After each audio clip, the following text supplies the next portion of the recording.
आज के समय के लिए उपयोगी गीता ज्ञान। दोस्तों आज के मॉडर्न जमाने में गीता का ज्ञान बहुत ज्यादा इंपॉर्टेंट है। आज लोग टेक्नोलॉजी, सक्सेस, प्यार, पैसा, लड़ाई, ईर्ष्या, द्वेष, दुख में इतना ज्यादा फंस गए हैं कि वो जिंदगी जीना ही भूल गए हैं। तो गीता का ज्ञान हमें इस फंदे से बाहर निकालता है। तो हम इस वीडियो में गीता से कुछ ऐसी बातें सीखेंगे जिससे आपको एक ग्रेट जीवन जीने में बहुत ज्यादा मदद मिलेगी। तो आप इस वीडियो को अंत तक जरूर देखिए।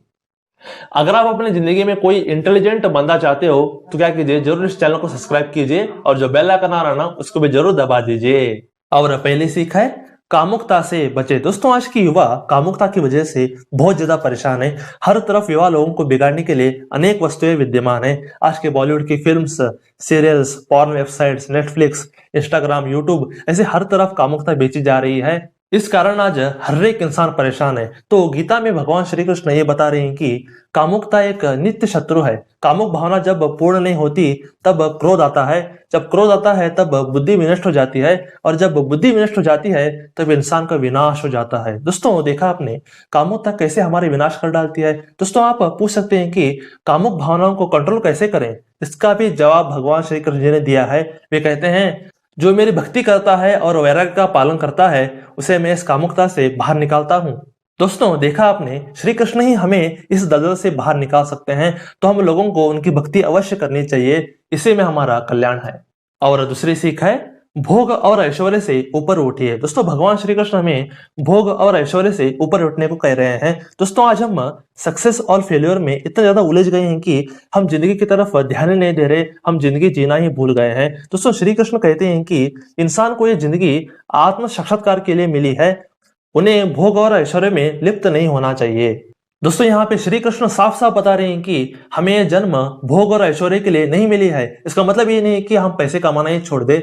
हमें पैसे कमाना चाहिए, कमाते रहना भी चाहिए, पर पैसे में ही अटक नहीं जाना चाहिए। दोस्तों आज के अमीरों का हाल देखिए, वे हमेशा ड्रग्स, दारू, सेक्स, नाइट पार्टी, इन चीजों में इतना ज्यादा फंस गए हैं कि वो अपने आप को बर्बाद कर रहे हैं, क्योंकि वो भोग और ऐश्वर्य में लिप्त हो गए। गीता में स्पष्ट बताया गया है कि हमें भोग और ऐश्वर्य से ऊपर उठना चाहिए और भक्ति करनी चाहिए। अगर आप ये नहीं करेंगे तो आपका भी हाल इन्हीं अमीरों जैसा होगा।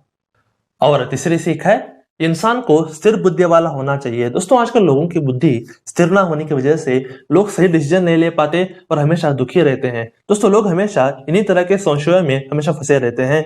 मैं 10th के बाद कॉमर्स करूं या साइंस, अगर मैं साइंस करूं तो इंजीनियरिंग करूं या मेडिकल करूं, मैं प्राइवेट सेक्टर में जॉब करूं या गवर्नमेंट नौकरी लूं, मैं इस लड़के से शादी करूं या उस लड़के से शादी करूं। ऐसे ही लोग हमेशा द्वंद्व में फंसे रहते हैं और डिसीजन नहीं ले पाते, क्योंकि उनकी बुद्धि बिल्कुल भी स्थिर नहीं है। इसकी वजह से गीता में श्री कृष्ण साफ साफ बता रहे हैं कि जो लोग स्थिर बुद्धि वाले नहीं होते वो अत्यंत अधम गति को प्राप्त होते हैं। तो दोस्तों बुद्धि को स्थिर करना बहुत ज्यादा इंपॉर्टेंट है। आप पूछ सकते हैं कि बुद्धि को स्थिर कैसे करें। इसका जवाब भी गीता में दिया गया है। जो भगवान की शरण में चला जाता है उसकी बुद्धि स्थिर हो जाती है। तो आप भी भगवान श्री कृष्ण जी के शरण में जाइए, इससे आपके सारे दुखों का अंत हो जाएगा। और चौथी सीख है जो गलत इच्छाओं से विचलित नहीं होता वही शांति को प्राप्त करता है। दोस्तों ये सीख बहुत इंपॉर्टेंट है हमारे लिए। दोस्तों आजकल लोग गलत इच्छाएं आते ही उसे पूरा करने के लिए दौड़ते रहते हैं। आजकल लोगों को थोड़ी सी कामुक इच्छाएं आती ही मोबाइल में पॉर्न देखना शुरू कर देते हैं। आजकल के लड़कियां और लड़के प्यार करने के लिए नहीं बल्कि अपनी कामुक इच्छाएं पूरी करने के लिए पास आते हैं। इस कारण आज शादी से पहले लड़कियां प्रेग्नेंट हो रही हैं। इस कारण इस दुनिया में बहुत ज्यादा पाप बढ़ रहा है। दोस्तों गीता में श्री कृष्ण गलत इच्छाओं को कंट्रोल करने के लिए कह रहे हैं, और जो ऐसा करता है उसे ही शांति मिलती है। आप पूछते हैं कि गलत इच्छाओं को कंट्रोल करे कैसे। इसका भी आंसर आपको गीता में मिलेगा। जो नियमित मंत्र उच्चारण करता है वो गलत भावनाओं को कंट्रोल कर सकता है, ऐसे भगवान श्री कृष्ण जी ने ही कहा है।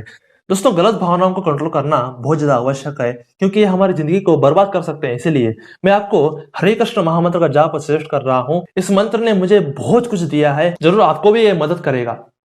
और पांचवी सीख है अपना काम ना करने वाले लोग अपयश को प्राप्त होते हैं। दोस्तों आजकल काफी सारे लोग अपना कर्तव्य बिल्कुल नहीं करते, हमेशा आलस्य की तरह पड़े रहते हैं, दूसरों की जिंदगी में टांग अड़ाते रहते हैं, दूसरों के कामों को देखकर मजाक उड़ाते रहते हैं। ऐसे लोग खुद के काम तो करते नहीं है पर दूसरों को हमेशा जज करते रहते हैं। ऐसे लोगों के लिए श्री कृष्ण ये कह रहे हैं कि अपना काम ना करने वाले लोग अपयश को प्राप्त होते हैं। दोस्तों आजकल तो काफी सारे लोग ऐसे ही हैं।